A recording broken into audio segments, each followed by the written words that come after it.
Welcome back after the break. आप देख रहे हैं दुनिया बोल है। अब जिक्र कर लेते हैं कुछ रेडियो फ्रिक्वेंसीज का। ये रेडियो फ्रिक्वेंसी से इंसानी जिस्म पर पड़ने वाले मुज़िर असरात के बारे में कई बार रिसर्च हो चुकी है, लेकिन आज हम आपको कुछ नई रिसर्च से अपडेट करेंगे कि रेडियो फ्रिक्वेंसी और इलेक्ट्रोमैग्नेटिक फील्ड हमारे दिमाग पर बहुत तेज़ी से असर डालता है। मैं इसका एक एग्जांपल आपको देता हूँ। पाकिस्तान में बहुत सारे लोगों को शौक होता है कि यार मेरे घर के ऊपर ना वो टावर लग जाए मोबाइल वाला, और मुझे हर महीने के लाख 20,000 रुपये मिलते रहे, मेरी तो किस्मत खुल जाएगी। हकीकत ये होती है कि इतनी वहाँ पे ये फ्रीक्वेंसीज और रेज आना शुरू होते हैं कि उस घर में बीमारियाँ पैदा हो जाती हैं। तो इसीलिए लोगों को अंदाज़ा नहीं है कि ये कितनी खतरनाक है। लेकिन आई एम हैप्पी कि आज प्रोड्यूसर साहब ने ये सेगमेंट रखा हुआ है जिससे हम लोगों को बताएंगे। पैसा बनाने के चक्कर में वो लोग मौत को अपने गले लगा रहे होते हैं खुद से। मोबाइल फोन का इस्तेमाल भी इस तरीके से इन तमाम चीज़ों में शामिल होता है कि जिस तरह से हम रेगुलर बेसिस पे मोबाइल फ़ोन यूज़ कर रहे हैं, ये हमारी ब्रेन मेमोरी पे बहुत ज़्यादा असर अंदाज होता है। अब किस तरह से हमारी मेमोरी पे असर डालता है जानेंगे। हमारे साथ मौजूद हैं साबिक सदर हैं रेडियोलॉजिस्ट सोसाइटी ऑफ पाकिस्तान के डॉक्टर मोहम्मद नफीस साहब। इनको वेलकम कहेंगे। अस्सलाम वालेकुम डॉक्टर साहब। नफीस साहब, कितनी खतरनाक होती हैं रेस, क्योंकि हमें तो आइडिया है नहीं। हमारे तो बच्चे आपको मालूम है 4-4, 5-5 घंटे जो है वो स्क्रीन को अपने मुंह से यूं करीब रख के देख रहे होते हैं। उसका भी बहुत नेगेटिव इम्पैक्ट है। और ये जो टावर्स होते हैं इनसे जो रेज आ रही होती है, हमें बताइए प्लीज़। तला साहब, बात सिर्फ इतनी है कि दुनिया में जिस दौर में हम रह रहे हैं जी, उसमें रेज़ का जहाँ तक ताल्लुक़ है वो बेतहाशा रेज़ मौजूद हैं। इस वक्त उस ऐसी जगह पे जहाँ पे कोई इक्विपमेंट नहीं है वहाँ पे भी तो रेज़ मौजूद हैं। क्योंकि अगर आपने कोई भी इक्विपमेंट अपना इस्तेमाल किया, शुरू किया, रेडियो ऑन किया, तो रेडियो बजना शुरू हो गया। इसका मतलब है कि वहाँ पे कोई ना कोई सिग्नल्स तो थे। वो उस इक्विपमेंट का तो कोई उसमें उसका तो कोई उसको रखने या उसको रखने से तो कोई फ़ायदा या नुकसान नहीं है। बात सिर्फ इतनी है कि रेडियो फ्रिक्वेंसी या इसको आप अगर इलेक्ट्रोमैग्नेटिक रेडिएशन से कंपेयर कर रहे हैं, जो कि एक्सरेज है, जो सीटी में इस्तेमाल होती है, तो ये गलत है। रेडियो फ्रिक्वेंसी एक डिफरेंट चीज़ है। वो तमाम रेज जो हमारे इर्द गिर्द मौजूद हैं, जिसका इक्विपमेंट से कोई ताल्लुक नहीं, वो तो मौजूद तो है ना।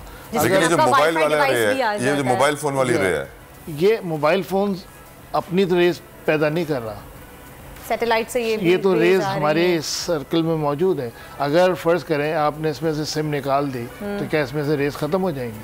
नहीं। इसमें रेज इसके अंदर रेज नहीं, पर ये कनेक्टिविटी उन रेज का, ये कनेक्टिविटी रेज की और रेज का ताल्लुक इस फ़ोन से नहीं है जी।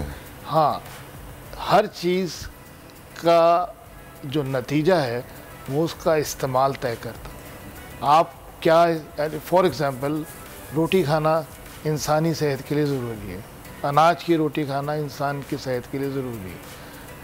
आप तो खैर मीडिया के लोग हैं, लेकिन एक आम आदमी भी अगर 6-8 रोटियां रोज़ाना खा रहा है तो क्या उसको वो गेहूं फ़ायदा देगा या नुकसान देगा? नुकसान, ज़्यादती हर चीज़ की बुरी है। इसी तरह जो हमने घी, तेल या जो नॉर्मल या विटामिन्स की आप बात कर लें, तो क्या ये सारी जो चीज़ें हैं ये उसका इस्तेमाल नुकसानदेह है या वो बजाते खुद वो चीज़ नुकसानदेह, उसका इस्तेमाल नुकसानदेह? ये इलेक्ट्रिसिटी है।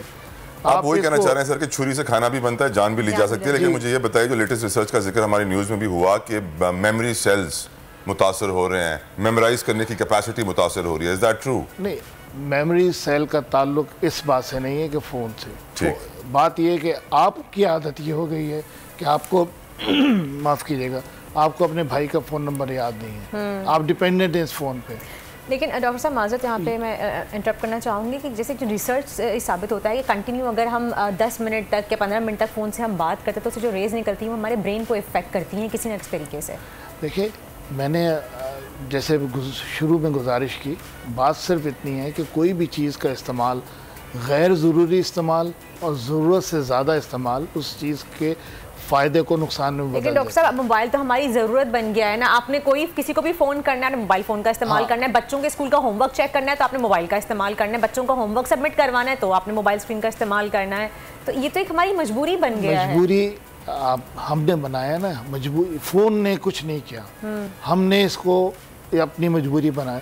क्या वजह है कि हम कोई भी बात 20 सेकंड में ख़त्म नहीं कर सकते। फ़ोन हमेशा अपॉइंटमेंट के लिए इस्तेमाल होता है। फ़ोन इसलिए नहीं इस्तेमाल होता है। मैंने कई लोगों को देखा कि वो उनसे मिलने के लिए जा रहे हैं, अब से 1 घंटे के बाद उनसे मिलने के लिए जा रहे हैं और अभी 15 मिनट बातें कर रहे हैं। ऐसे ही। तो ये समझ में नहीं आता कि अगर वो जब जाएंगे और मिलेंगे तो क्या बात करेंगे। हजरत ख़ास हम एक ऐसे दौर में रहते हैं जहाँ 4-5 दोस्त जब शाम को बैठ के कचहरी या गप लगाते हैं तो वो एक दूसरे को देख नहीं रहे होते हैं, देख फ़ोन में रहे होते हैं और बातें भी कर रहे होते हैं एक दूसरे के साथ। तो हम एक एडिक्शन का, एक नशे का शिकार हो चुके हैं, आदी हो चुके हैं, कंप्लीटली इस दलदल में अब फंस चुके हैं। तो अब ये रेज और ये सिग्नल्स हमारे साथ समझिए 24 घंटों में से 18 घंटे तो है ही है। ये स्कूल भी बच्चे जो है वो छुपा के मोबाइल फ़ोन ले जाते हैं कि वहाँ पर भी यूज़ करने की कोशिश करूँ। अब इम्तिहानों में हम देखते हैं चोरी, वो चीटिंग करने के लिए जूतों के अंदर। तो मोबाइल फ़ोन जलजला जदगान जो भी तुर्की और शाम में था सर, वहाँ पे बहुत सारे ऐसे लोग थे जो फंसे हुए थे और मोबाइल फ़ोन के ज़रिए वो बता रहे थे कि मैं यहाँ फंसा हुआ हूँ, मैं ज़िंदा हूँ। वो अपनी फैमिली की वीडियोस देख के, तस्वीरें देख के अपने आप को तसल्ली दे रहे थे। कुछ लोग 200 घंटों के बाद रेस्क्यू किए गए। तो अब कहानी ये सर कि मोबाइल हो तो गया है ज़िंदगी का एक इम्पॉर्टेंट तरीन जुज़, इसके बिना जीना अब इस दौर में नामुमकिन सा हो गया है। ऐसे में इसका इम्पैक्ट क्या है सर? तला साहब, मैं सिर्फ आपको इस जुमले से ज़रा डिविएट करूँगा कि ये एक इम्पॉर्टेंट तरीन हिस्सा हो गया है, लेकिन अपने ही 10 लोगों को, अपने इर्द गिर्द 10 जो करीबी लोग हैं उनको आप सोच लें, क्या उनका इस्तेमाल फ़ोन से एक तरह का है? नहीं, ऐसा नहीं है। मैं अपने इर्द गिर्द ऐसे बहुत से लोगों को जानता हूँ कि जिनको मैंने कभी महफिल में बैठे हुए फ़ोन इस्तेमाल करते हुए नहीं देखा। सर वो आपका एज ग्रुप और हमारा एज ग्रुप अलग है ना सर, आप जैसे अपने एज में ये बताइए सॉल्यूशन क्या है? जो हम हमेशा कहते हैं जिसके से जो रेज निकलती हैं फ़ोन से वो हमारे लिए हार्मफुल हैं, तो उससे बचने का सॉल्यूशन है कुछ? जैसे कि रात को कहते हैं कि वाईफाई का आप डिवाइस बंद कर दीजिए। देखें, फ़ोन का ये जो सेट है ना, उसका इस्तेमाल अगर आप इसको साइंसी लिहाज से देखें तो अगर ये 5 मिलीमीटर अवे रहे, 5 से 6 millimetre, which is not even 1 centi, ऐसा लग रहा है कि मैं फ़ोन के बारे में कोई एडवर्टाइज़ कर रहा हूँ। नहीं, ऐसा नहीं है।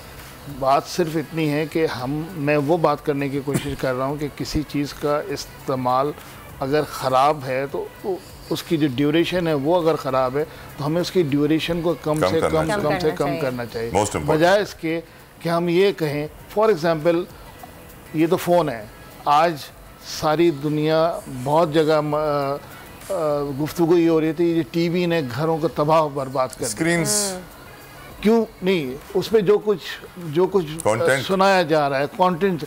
अब मसला सिर्फ ये कि वो तो रिमोट आपके हाथ में है ना, आपकी मर्जी है। आप कंटेंट बंद कर दें, चेंज कर दें, आप उसको आधे घंटे देखें, आप 15 मिनट देखें, आपको आप 10 घंटे ना देखें। सही कह रहे हैं डॉक्टर साहब, बिल्कुल सही आपने बात की कि ये आपके अपने ऊपर डिपेंड करता है कि आप किसी भी चीज़ का इस्तेमाल किस तरह से करते हैं, अपने फ़ायदे के लिए कर रहे हैं या अपने नुकसान के लिए कर रहे हैं। Thank you so much doctor साहब, बहुत बहुत शुक्रिया। आपने बताया था ज़्यादती हर चीज़ की बुरी है ताला, और लेकिन हमें अपने फ़ायदों का भी ख्याल रखना चाहिए।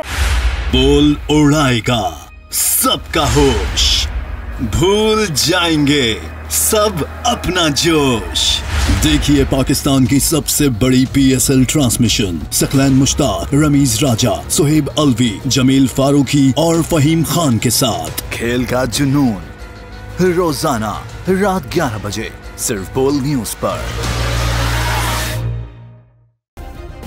सब्सक्राइब करें और बेल दबाएं ताकि कोई खबर रह न जाए।